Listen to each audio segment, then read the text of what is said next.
Hi mga loves! Welcome to my YouTube channel. Meron na naman ako i-share mga loves.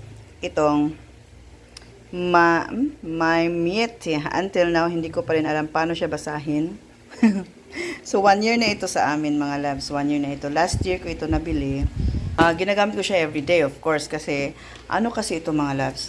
Tada! Rice cooker na cute. Yan. Ang liit-liit lang yan mga loves. 3 cup lang ang kaya niya.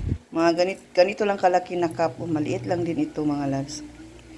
Ganyan lang. Kasi ako lang din ang kakain. Or 2 tao kakain pwede. Or 3 kung maliliit na mga tao. Mga bata. Pero usually, pag 3 cups lang, mga 2 tao lang yan. Kaya maliit ang cups mga loves. Hindi malaki. Maliit lang talaga siya. Parang hindi regular. Kasi maliit lang din ito.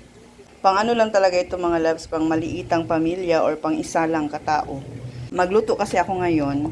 Sabi ko, why not, i-share ko na lang din ito kasi parang may nagtanong sa akin ito eh. Nakita niya sa live stream ko, pero hindi ko agad na feature. So ito yung takip mga loves, ayan o. So wait lang ha, hugasan ko muna yung bigas ko at ipakita ko sa inyo. Ano lang naman ito mga loves, regular na rice cooker, pero maliit lang talaga siya. So, nanay rice na tubig, tulo lang nakakap. So, ibutang rapod na ako na siya dali. As in, normal agad gihapon. Oh, cute lang gid siya kaayo, no? Tapos, isaksak na to. Ang saksak mga loves, ani ra. Matanggal-tanggal gihapon. Tapos, nainani kay ano siya, parang 3 ba? See? Na ana lang. Tapos nani ang taklob niya. Ana. Kasi anak niya mo. Oh. Inibaba niyo siya. Ganyan. Oh. Pag maluto na, mag-keep warm na siya. Cute kayo, look. Ayan, dagway mga loves.